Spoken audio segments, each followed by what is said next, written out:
I trust you. That's what women have said to men multiple times. And that is what you are going to tell me right now. That's why you have asked me these questions about these men. Let's get to the messages. Jordan's messages. I have a very strange relationship with my worship pastor, and at this point, I'm at a loss. I'm 24, and he is 10 years older than I am. We started getting to know each other at church last year, and very slowly entered into a relationship. I say relationship because that's what it was. We spent time alone together at his apartment, called each other, held the hands, etc. But anytime I asked him what we were, he said he didn't know. We were never officially dating, despite the fact that it was half a year. He has a very messy family history and is a veteran with PTSD, among other issues. He is a wonderful man, but has issues with commitment. He also didn't want anyone at our church to know it wasn't going on. Because he couldn't commit, I ended it a few months ago. However, he still reaches out occasionally. He even met up with my father to apologize for dating me, but not really dating me, and apologized to me. I still have feelings from I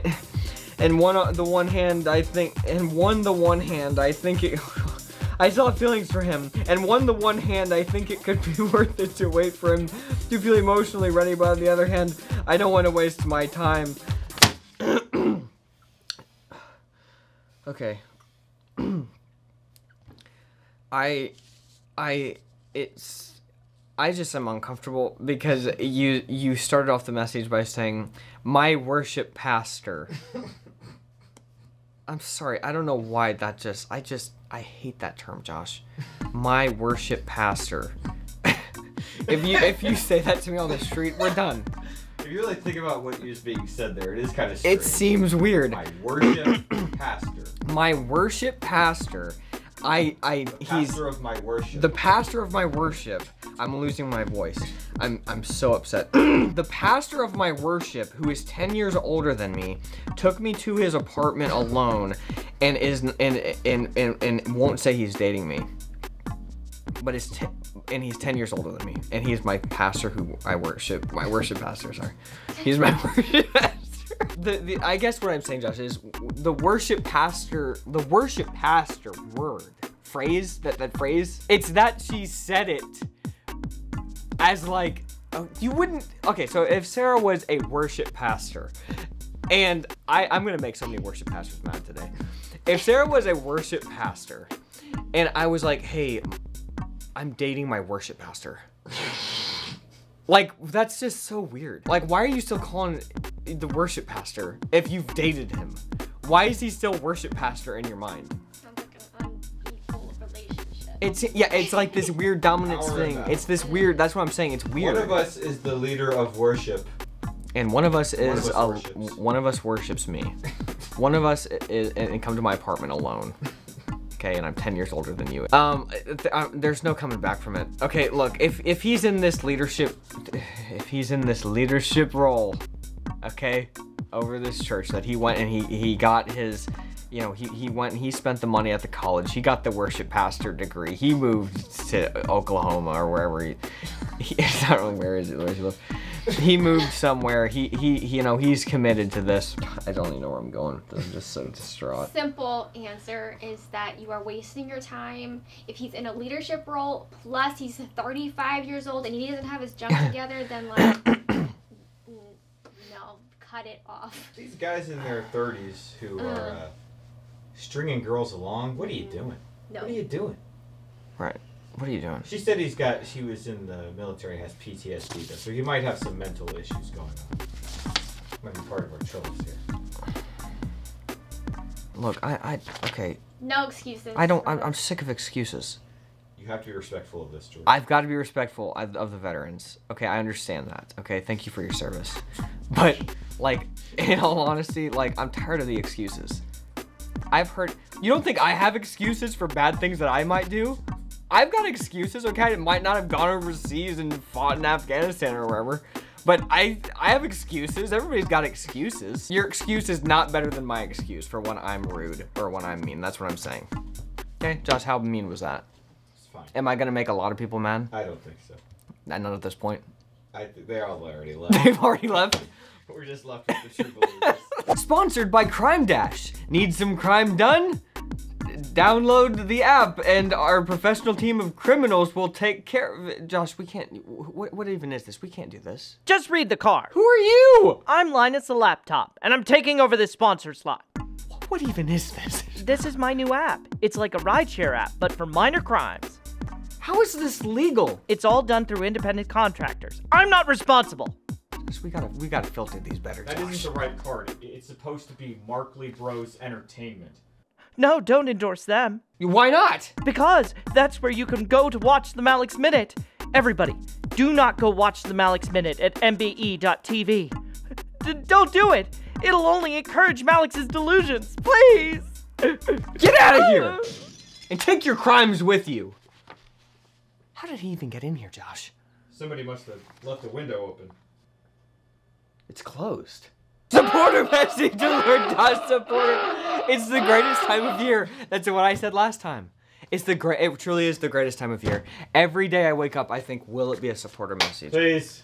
And it was today. Where do you get the supporter messages? Where do you get to submit them? They come to me in dreams, and I write them down. And also, supportblimeycow.com. If you go to supportblimeycow.com, pay it. It's not even a hefty fee. It's not even that much of a fee, honestly. It's basically junk change. You find it in your couch. With inflation, we're basically giving it away. We're losing money at this point. With inflation and credit card fees, it's like free, basically. We've lost everything we own for messages. You can write in a supporter message, and Josh will guarantee to read it, but he won't guarantee to put it on the show. But he will guarantee read the question and seriously consider. And if you've written it pretty decently, okay, we're lenient here. If you've written it pretty decently, there's a great chance that I'm gonna read it on the show. And that's what I'm gonna do right now. Dear Messages Trio, this is a slightly embarrassing predicament, and here goes. I'm a 20-ish-year-old soprano. What does that mean? It's singing so you have like a higher voice. A higher voice. It's like a mafia thing on HBO. I don't know what that is. In our church choir, we have an excellent and really nice director. Oh, I'm sure he's nice. I get butterflies when he talks to me. Relive fun conversations afterwards for a fairly long time, and practically walk on air for a week if he affirms my singing. As the butterflies increase, I've begun to suspect I might be catching feelings for my married 28-year-old choir director. And the fact that he looks like my celebrity crush doesn't help. I wonder if he looks like me.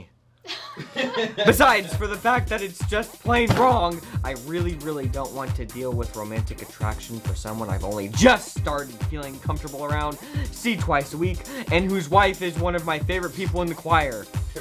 There's that too. Do you think the above examples with the director are actually romantic symptoms, or am I just overthinking them? And if you think they are crushisms, can you please share a tip or two about how to possibly get rid of them? Thank you, sorry for the... Okay, so the question, Josh, is she's feelings for this guy, and she's like, am I really having feelings?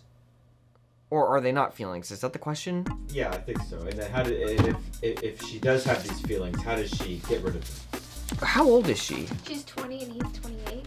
Okay. Look, I remember when I was 20, I thought I was so old. I was like, man, I'm gonna die soon. When I look at people who are 20, like when I watch Lost, Sarah had Lost on the other day, and I was like, I'm older than these people. I know. That was weird last time I watched Lost. I was like, wait. I couldn't believe it. Yeah. I'm like, Jack looks like he's 23. Yeah. Yeah, okay, so you have a crush on this guy. Like, these are real crushisms that you're talking about, okay? I'm not gonna put that word on a shirt. I'm not gonna wear that word on a shirt. Crushisms. I'll say it, I will not wear it. And I'm not gonna say it again after this episode. But this is that you're definitely having some crushisms. Now, it's nothing to worry about. It's nothing to worry about. You're not weird, you're not bad. There's, you know, he's an attractive man, looks an awful lot like me. He's a guy that you spend a lot of time with, you're in an uncomfortable situation singing, okay, and then you're not sure, and then there's this nice dude who is like, hey, you're doing good, you're doing a great job. Oh wow, he's comforting you in this moment of stress.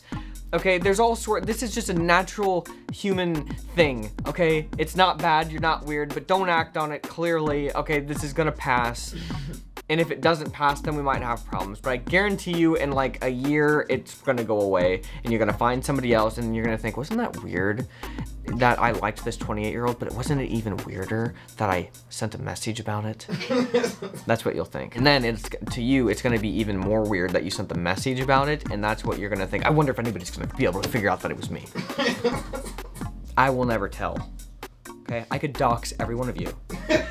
And I never do. So it's okay. You're gonna be okay. If people just stress out, Josh, they stress out about everything. It's like every little thing that happens in their life, they think that it's going to define their entire life. But what they don't realize is that it's the obsession over the thing that's going to ruin your life. It's not the thing itself. That's what you have to realize. Put that on a t-shirt succinctly and I'll wear that. Crushism? No. Obsessivism. It's not wrong to be attracted to someone, whether they're married or not. It's wrong to act on that attraction. So if you get butterflies when he's around, like, nobody cares. You could literally tell his wife that and she'd be like, oh, me too. God designed people to be hot. He designed it that way so that we would have children. Okay, it's like, this is the design. This was what it was for, okay? But you've got to get through the instincts and use your brain to get to the end goal, which is to make it out alive of this place, this crazy world that we're living in. You can't have children with this guy. He's already married. Yeah, so just forget about it, okay? Appreciate the hotness, move along. Find somebody else. Okay, that's fine. I don't even remember what I wrote on the board. I trust you. Thank you. Thank you. I'm glad you do. I put my heart and my soul into this show. It's all I think about daily, nightly. It's all I think about. And guys, I don't care what that Linus laptop guy says. Go check out Markley Bros Entertainment, MBE.TV. They sent me this nice hat. All that laptop did was break into my brother's house and give me grief. Seriously though, they are super nice people making some fun videos and you should check them out. MBE.TV. Click the link down below. Don't be messy. And leave good messages.